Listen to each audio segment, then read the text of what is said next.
ഈ 28 വർഷത്തെ എക്സ്പീരിയൻസ് സിനിമയിൽ അത് തന്നെയാണ് അനുഭവങ്ങൾ. ഒരുപാട് പല അനുഭവത്തിലൂടെ കടന്നു പോന്നിട്ടുണ്ട്. അത് രസകരമായതും സന്തോഷിപ്പിക്കുന്നതും സങ്കടപ്പെടുത്തുന്നതുമായിട്ടുള്ള ഒരുപാട് അനുഭവങ്ങളിലൂടെ കടന്നു പോന്നിട്ടുണ്ട്. അപ്പം അതിൽ ഏറ്റവും ഇപ്പോഴും പഴയ കാലത്തെ ഓർത്തു വയ്ക്കുന്ന ഏറ്റവും രസകരമായിട്ടുള്ള അനുഭവങ്ങൾ, ഓർത്തു വയ്ക്കാൻ ഏറ്റവും കൂടുതൽ രസകരമായ അനുഭവങ്ങൾ ഷെയർ ചെയ്യുന്ന ഒരാളാണ് ഞാൻ.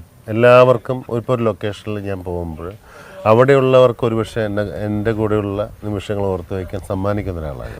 അതുകൊണ്ട് എനിക്ക് ഓർത്തെടുക്കാനുള്ള എനിക്ക് എൻ്റെ എല്ലാ നിമിഷങ്ങളും ആണ്. പക്ഷെ ചില സ്ഥലങ്ങളിൽ നമുക്ക് അവരുമായിട്ട് നമുക്ക് മിങ്കിൾ ചെയ്യുന്നതിന് കണക്കുണ്ടെന്ന് ആദ്യത്തെ ദിവസം ഫസ്റ്റ് ഷോട്ട് അഭിനയിക്കുമ്പോൾ മനസ്സിലാവും. അപ്പോൾ നമ്മൾ അവരിലേക്ക് പോകാറില്ല. പിന്നെ ഏറ്റവും വിഷമിപ്പിക്കുന്ന ഘട്ടം എന്ന് വെച്ച് കഴിയുമ്പോൾ നമ്മൾ നല്ല ബന്ധമെന്ന് വിചാരിച്ച് പലരെയും നമ്മൾ ചേർത്ത് നിർത്തുമ്പോൾ അവർ നമ്മൾ ഈ പറയുന്ന രീതിയിൽ അവർ നമ്മളെ യൂട്ടിലൈസ് ചെയ്യുന്നു എന്ന് തോന്നുന്ന ഒരവസ്ഥയാണ് ഏറ്റവും വലിയ വിഷമം. സിനിമയ്ക്കകത്ത് അത് കൂടുതലാണ്. അപ്പോൾ അത് നമുക്ക് ആ ബന്ധത്തെ പിരിയാൻ നമുക്കൊരു വിഷമമാണ്, നമുക്ക് മാനസികമായിട്ട് വിഷമം ഉണ്ടാകും. അപ്പം നമ്മളെ വേദനിപ്പിക്കുന്നതാണ് നമ്മുടെ ഏറ്റവും വലിയ വിഷമം എന്ന് പറയുന്നത്. സിനിമയിൽ അത് കൂടുതലാണ്. പക്ഷെ പലപ്പോഴും നമ്മളത് മറന്നു കളയാൻ ശ്രമിക്കും. അതാണ് രണ്ട് വേരിയേഷൻ. എനിക്ക് രണ്ടും ഞാൻ തന്നെ എന്നിൽ ബാലൻസ് ചെയ്ത് പോകും. പിന്നെ എൻ്റെ ഏറ്റവും വലിയ ക്രിട്ടിസൈസ് ചെയ്യുന്നത് എൻ്റെ ഫാമിലി തന്നെയാണ്. അവരൊരു സിനിമ കണ്ടു കഴിഞ്ഞാൽ അവർ പറയും ഹ്യൂമർ അത് വേണ്ടായിരുന്നു, കൈ ഇങ്ങനെ വെച്ച് ശരിയായില്ല, അല്ലെങ്കിൽ നോട്ടം ശരിയായില്ല. അവർ എന്നെ തിരുത്തി ഞാനൊരു ഇപ്പോൾ ഒരു ക്യാരക്ടറോട് ചെയ്യുമ്പോൾ ഒരു ആക്ടർ ആയിട്ടുണ്ടെങ്കിൽ അതിന് പൂർണ്ണമായിട്ടുള്ള അവകാശം മറ്റാർക്കുമല്ല, എൻ്റെ ഫാമിലിക്കാണ്. ക്രിട്ടിസൈസ് ചെയ്യുന്നതിൽ അതിൽ അഭിനയിപ്പിക്കുന്നതിൽ സംവിധായകർക്ക് വലിയൊരു പങ്കുണ്ടാവും. പക്ഷെ അതിന് തയ്യാറായി ഒരു വേഷം തരാൻ ഒരു സംവിധായകൻ ഉണ്ടായാൽ മാത്രമേ ഒരു നടനുണ്ടാവുള്ളൂ, ഉറപ്പായിട്ടും. അപ്പോൾ അയാളത് ചെയ്താൽ ശരിയാവില്ല എന്ന് സംവിധായകൻ പറയണമെങ്കിൽ അയാളെ ചെയ്യിപ്പിച്ച് നോക്കാതെ പറയുമ്പോഴാണ് ഒരു നടന്റെ അവസരം നഷ്ടമാകും. ഉറപ്പായിട്ടും. അങ്ങനെ ഏതെങ്കിലും അവസരം ഒരുപാട് നഷ്ടമായിട്ടുണ്ടെന്ന് വെച്ചാൽ എല്ലാം റെഡിയായി കഴിഞ്ഞ ശേഷം പിന്നെ വിളിക്കാമെന്ന് പറഞ്ഞ ഒരു അഡ്ജസ്റ്റ്മെന്റിൽ നമുക്കറിയാം അപ്പോഴേ ആ സിനിമ ഉണ്ടാവില്ല. അപ്പം അങ്ങനെ മിസ്സായി പോയിട്ടുണ്ട്. അത് വേറെ ആൾ ചെയ്ത് നമ്മൾ കാണുമ്പോൾ നമുക്കൊരു വിഷമവും കാര്യങ്ങളൊക്കെ തോന്നും. കാരണം വെച്ചാൽ നമുക്ക് കിട്ടിയിരുന്നെങ്കിൽ നമുക്ക് കുറച്ചും കൂടി നന്നാക്കാമായിരുന്നു എന്നുള്ളൊരു തോട്ട് പ്രോസസ്സ് വരുമ്പോൾ നമുക്കത് കിട്ടാതെ പോകുന്നൊരു വിഷമമുണ്ട്. അങ്ങനെ ജീവിതത്തിൽ ഒരുപാട് കിട്ടിയതിനേക്കാൾ കൂടുതൽ കിട്ടാതെ ഉള്ള ഒരാളാണ് ഞാൻ.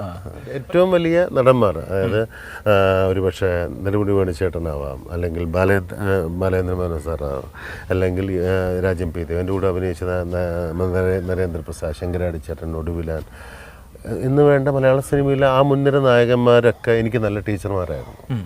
തിലകൻ സാറ് വരെ എന്ന് വെച്ചാൽ നമ്മൾ നിൽക്കുന്ന സമയത്ത് അവർ അഭിനയിക്കുന്നത് നമ്മൾ അത്ഭുതത്തോടെ നോക്കി കാണുന്നത്. അതാണ് നമ്മളുടെ ഏറ്റവും വലിയ അധ്യാപകർ എന്ന് പറയുന്നത്. സ്കൂളിൽ പഠിക്കുമ്പോൾ ഞാൻ വലിയ കുഴപ്പമായിരുന്നു. പക്ഷെ ഞാൻ ഈ പഠനത്തിൽ ഞാൻ നോക്കിയായിരുന്നു. പക്ഷെ അവരിൽ നിന്ന് നമുക്ക് ഒരിക്കലും ആ എക്സ്പ്രഷൻസും ആ ഒരു കഴിവൊന്നും നമുക്ക് കിട്ടില്ല.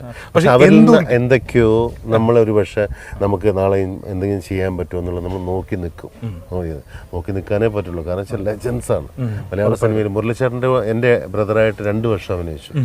2 വർഷം മുരളിച്ചേട്ടനൊക്കെ ഞാൻ അഭിനയിക്കുന്നത് ഞാനിങ്ങനെ നോക്കി നിൽക്കും, നമുക്കിത് പറ്റുന്നില്ലല്ലോ എന്നുള്ള സംഭവം. അപ്പോൾ അങ്ങനെയുള്ള മലയാള സിനിമയിൽ അത് നമുക്ക് നഷ്ടപ്പെട്ടു. നമ്മളൊരു നല്ല നടൻ നമ്മുടെ മുന്നിൽ നിന്ന് പെർഫോം ചെയ്യുമ്പോഴാണ് നമ്മൾ ഏറ്റവും കൂടുതൽ നമ്മൾ ആ പെർഫോമൻസ് നോക്കിയിട്ടാണ് നമുക്ക് ഓപ്പോസിറ്റ് പെർഫോം ചെയ്യാൻ കഴിയുന്നത്. അങ്ങനെയാണ് കൂടുതലായിട്ട് നമുക്ക് കൊടുക്കാൻ, നമുക്ക് ഇൻപുട്ട് ഇത് കൊടുക്കാൻ പറ്റുന്നത്, മീൻ നമ്മുടെ ഉള്ളിലുള്ളത് തിരിച്ചു വരുന്നത്, റിയലിസ്റ്റിക് ആയിട്ട് നമുക്ക് അഭിനയിക്കാൻ പറ്റുന്നത്. അപ്പോൾ ഈ സത്യത്തിൽ ഒരുപാട് പേരുടെ കൂടെ ഈ 28 വർഷം എന്ന് പറഞ്ഞു കഴിഞ്ഞാൽ മലയാളത്തിൽ ശരിക്കും അഭിനയിക്കാത്ത ഒരു കോംബോ വേറെ ഉണ്ടാവില്ല അല്ലേ? എല്ലാവരുടെ കൂടെയും അഭിനയിച്ചു. എല്ലാവരുടെ കൂടെ എനിക്ക് ഏറ്റവും വലിയ ഭാഗ്യം എന്ന് പറഞ്ഞാൽ അമിതാഭ് ബച്ചൻ സാറിൻ്റെ കൂടെ അഭിനയിച്ചു. അത് എനിക്ക് തോന്നുന്നില്ല എത്ര പേർക്ക് അത് സംഭവം. ഞാനൊരു കല്യാണിൻ്റെ ആഡ് പരസ്യം, പക്ഷെ ഞാൻ ഫേസ് ടു ഫേസ് ഞാൻ പുള്ളിയോട് ഡയലോഗ് പറഞ്ഞ് അഭിനയിക്കുന്നു. അപ്പം ഞാൻ റീസെന്റ് ആയിട്ട് വന്നാണോ? അല്ല, കുറച്ച് നാൾ മുമ്പായിരുന്നു. അതൊരു പരസ്യം അത് റിലീസ് ചെയ്തതിന് ശേഷം അത് ചെറിയൊരു സ്റ്റേയിൽ വന്നിട്ട് നിന്നു. പക്ഷെ അത് ഉഗ്രം പരസ്യമായിരുന്നു. പക്ഷെ അഭിനയിച്ചു. അപ്പൊ അഭിനയിച്ച് രണ്ടാമത്തെ പരസ്യത്തിൽ ഞാൻ ഒരുമിച്ചുണ്ടായിരുന്നു.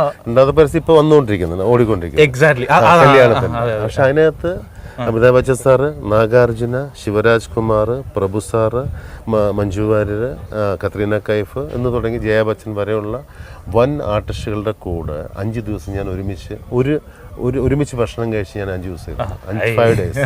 അപ്പം ഞാൻ വിചാരിക്കുന്നത് വെച്ചാൽ ഞാനാണ് ഏറ്റവും വലിയ ഭാഗ്യവാനെന്ന് ആ സമയത്ത് ഞാൻ കരുതുന്നത്. അത് എനിക്ക് എല്ലാവരുടെയും ഫുഡാണ് എനിക്ക് തരുന്നത്.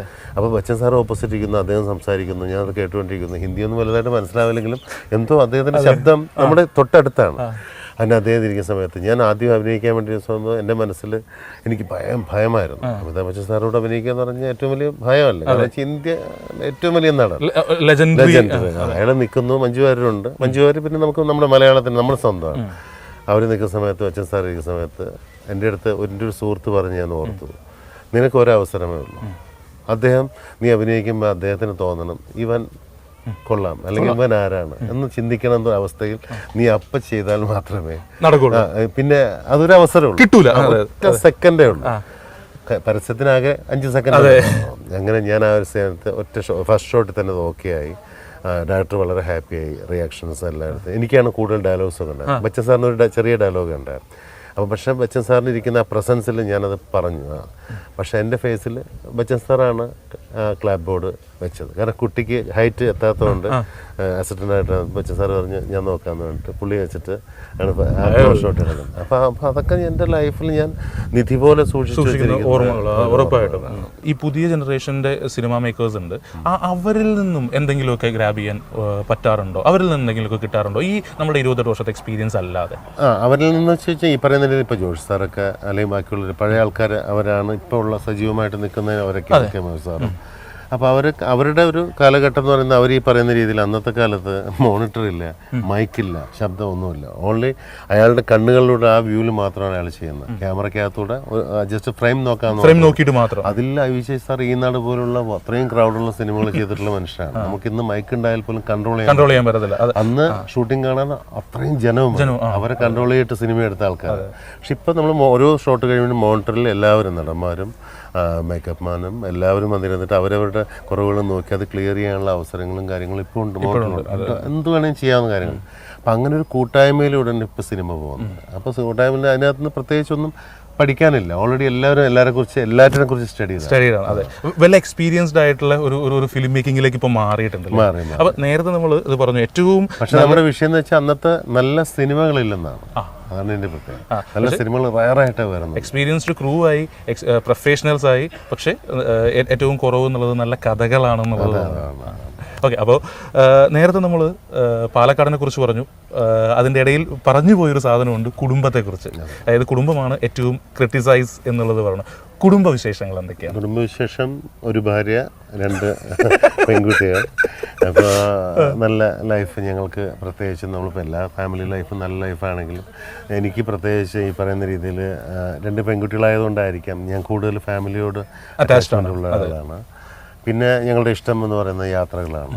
അപ്പോൾ ഏറ്റവും കൂടുതൽ യാത്രകൾ ചെയ്യുന്നതാണ്. ഏറ്റവും നല്ല ഫുഡീസാണ്. 4 പേരും നല്ല ഭക്ഷണം കഴിക്കുന്നത്. അപ്പോൾ അത് നമുക്ക് കണ്ടു കഴിഞ്ഞ് മനസ്സിലാവും. അപ്പോൾ അത് ഒരിക്കലും ഇല്ല. പക്ഷെ എന്നാലും കൂടെ ഞങ്ങളെ എല്ലാവർക്കും അറിയാം. കാരണം ഞങ്ങളെ മിക്കപ്പോഴും പോസ്റ്റ് ചെയ്യുന്നതൊക്കെ ഫുഡിൻ്റെയും പലതാണ്, യാത്രകളുടെയൊക്കെ കാര്യം.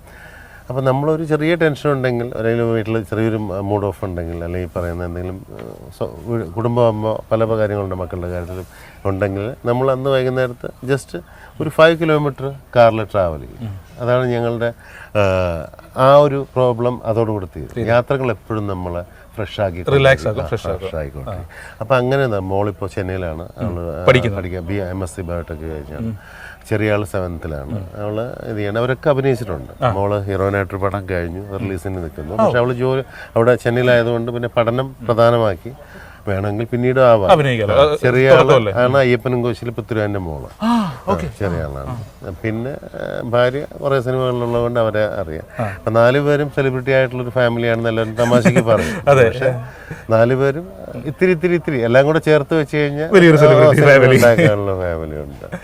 അപ്പോൾ ഈ പാലക്കാടുമായിട്ട് ഒരു അഭേദ്യമായ ബന്ധമുണ്ട്. പല സിനിമകളിലും എന്താണ് ഈ പാലക്കാടിൻ്റെ ഒരു ഇൻഫ്ലുവൻസ് വരുമ്പോൾ ഏറ്റവും ആദ്യം വിളിക്കുക നിങ്ങളെയാണ് എന്നുള്ള ഒരു പറഞ്ഞു കേട്ടിട്ടുണ്ട്. ഞാൻ ഇപ്പോൾ പാലക്കാടൻ ഭാഷ പറയുമ്പോൾ ആദ്യം എന്നോട് പറയാറുണ്ട്. ഇപ്പോൾ ബിജു മേനോൻ ഓർഡിനറി ഡബ് ചെയ്യുമ്പോൾ ഞാൻ റെഫറൻസിന് വേണ്ടി ഞാൻ വിളിച്ചു പോയി ഡബിങ്ങിനൊക്കെ ഇരുന്നിട്ടുണ്ട്. ജയറാമൻ ഫുൾ ഒരു മാസം ഞാൻ ഉത്സാഹ കമ്മിറ്റി. ഇപ്പോഴും പല സിനിമകളും പാലക്കാടൻ ലാംഗ്വേജ് വരുമ്പോൾ ആദ്യം എന്നെ വിളിച്ച് സംസാരിക്കും. അപ്പോൾ ഞാൻ ലാംഗ്വേജ് നന്നായിട്ട് കൈകാര്യം ചെയ്യുന്നതുകൊണ്ട് അത് അവർക്ക് ഇഷ്ടമാണ്. അപ്പോൾ പാലക്കാടിൻ്റെ ഒരു ലാംഗ്വേജ് എന്നുള്ള രീതിയിൽ നമുക്ക് പക്ഷേ ഞാൻ സംസാരിക്കുമ്പോൾ അതില്ല. പക്ഷെ എനിക്കത് കറക്റ്റായിട്ട് ഈ പറയുന്ന രീതിയിൽ അവർക്ക് പറഞ്ഞു കൊടുക്കുമ്പോൾ പലരും പല രീതിയിലായിരിക്കും പ്രസൻറ്റ് ചെയ്യുന്നത്. അപ്പോൾ അത് പക്ഷേ നിങ്ങൾ പറഞ്ഞു കൊടുത്തിട്ട് ഏറ്റവും മനോഹരമായിട്ട് ഈ പാലക്കാടൻ ഭാഷ പ്രസന്റ് ചെയ്ത് ആരാ ഉള്ളത്?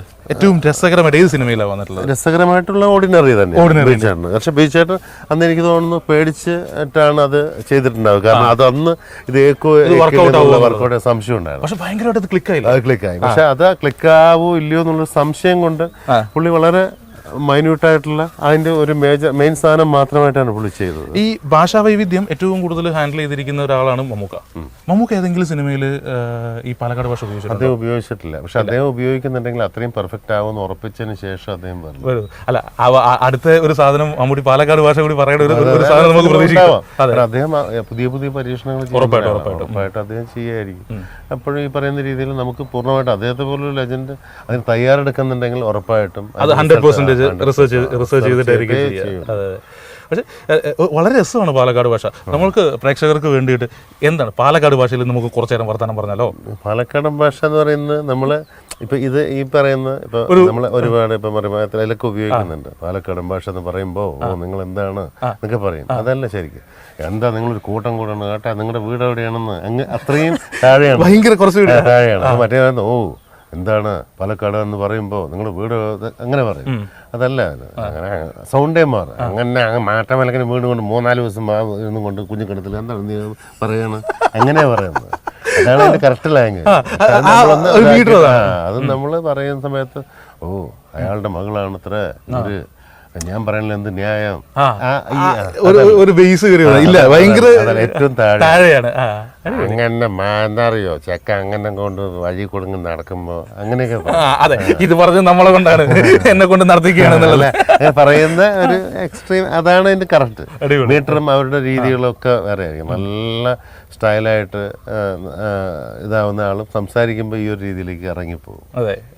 അപ്പോൾ നമ്മൾ സിനിമാ വിശേഷങ്ങളുടെ തുടക്കം, അതായത് സിനിമാ യാത്രയുടെ തുടക്കം, സീരിയലിൻ്റെ കഥ, കുടുംബവിശേഷം, ഇപ്പോൾ എത്തി നിൽക്കുന്ന പ്രൊജക്റ്റുകൾ, ഇനി മുൻപോട്ട് കമ്മിറ്റ് ചെയ്തിരിക്കുന്ന പ്രൊജക്റ്റുകൾ ഏതൊക്കെയാണ്? ഇനി എല്ലാം വാക്കാൽ ചർച്ചകളിലൊക്കെ ഉണ്ട്. പല പടങ്ങളും ഓഫറുണ്ട്. അടുത്ത പടത്തിൽ നിങ്ങൾ പ്രധാന വേഷം, എനിക്ക് വേണ്ടി കഥ എഴുതുന്നവരുണ്ട്.